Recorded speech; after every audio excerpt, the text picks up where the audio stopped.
Welcome back, YouTube.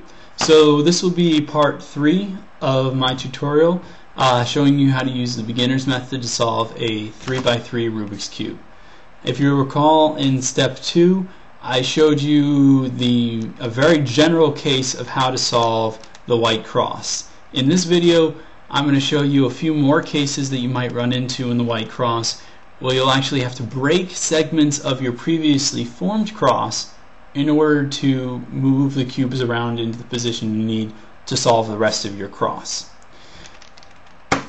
Okay, so here's a cube that I've set up where I already have 2 segments of my white cross solved. I have the red here, and I have the orange over here. The next piece I'm going to look for is my white blue piece, and where that needs to go is in between my white and blue faces. It needs to go in here. Now, in order to do that, if you'll notice, if I were to rotate this piece from, it's in the bottom layer, if I were to rotate it underneath, it doesn't line up blue to blue. The blue is on the bottom instead, but it needs to be over here. So remember how I did in the last video, I rotated it out of the way, and then once it was out of the way, I rotated it up because that moves it from the bottom to the middle. So I rotated it up to line it up. But at the same time, watch what happens to my cross that I've already started to solve when I do that. So I'm lining up the blue with this blue like that, but at the same time I'm breaking my cross. But that's okay. And the reason that's okay is because when I break this cross, and I'm going to show you what's happening when I break this. Here's the orange part that I'm breaking. So I'm moving it into, now this orange is in the middle layer. And if you'll notice over here, I have my blue lined up.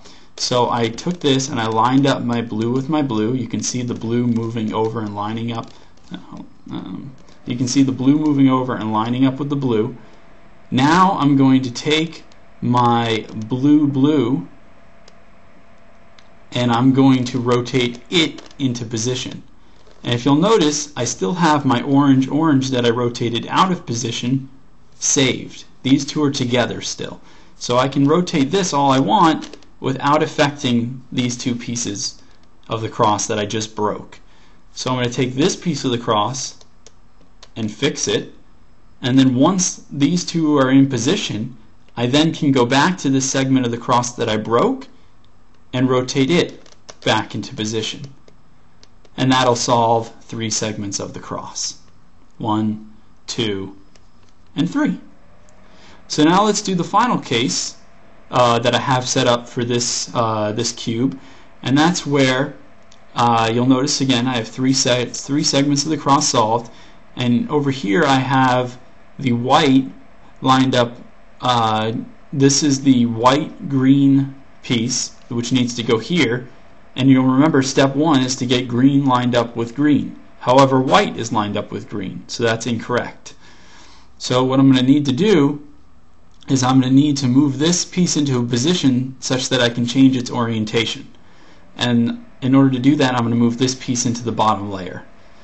However, if I try to move this piece into the bottom layer, you'll notice this segment of my cross gets broken. But that's okay. And the reason that's okay, and I'm going to show you from this side so you guys can see a little better, here's my green edge piece that I was showing you before, the green-white edge piece, and when I rotate it into the bottom layer, it puts the red segment of the cross, here's the red segment of the cross, it moves the red segment of the cross into the middle layer. So now I can rotate the bottom layer all I want, 1, 2, 3, 4, and it doesn't affect this middle layer at all. So once I'm done rotating this to the position I want, I can then fix this middle cross piece and I can put it back into its original position by rotating the face 90 degrees back. So again, what I'm doing is I'm taking this green, I put it back to where it was at the start. So I'm going to take this green-white edge piece and I'm going to rotate it into the bottom layer. so that I can move it around. That'll keep these red pieces in the middle layer. I'm then going to move this green piece out of the way of these red pieces. Oh, sorry, ignore that one. Of these red pieces, and I'm going to rotate the bottom layer until this green lines up with this green. So I'm going to rotate it this way, which lines up the green with the green. Once I have the green lined up with the green, you'll notice again it didn't affect this segment of my cross. Here's the white, red lined up with the red centerpiece. So once I've rotated the green out of the way, I'm then going to fix my cross. Now I've fixed my cross and I have changed the orientation of this piece so that the green does line up with the green. Now that the green does line up with the green, all I have to do is line up the white with the white. So I'm going to rotate this 180 degrees because this is facing down and I want it to face up. And that'll finish my cross. Go around the cube, practice this a lot. You'll get a lot faster and you'll start to see more quickly how to change the orientation of pieces. Basically what you're looking at is that when you move this segment of the cross into the middle layer, you can then rotate the bottom layer all you want and then fix your cross. And that'll help you move pieces around the cube.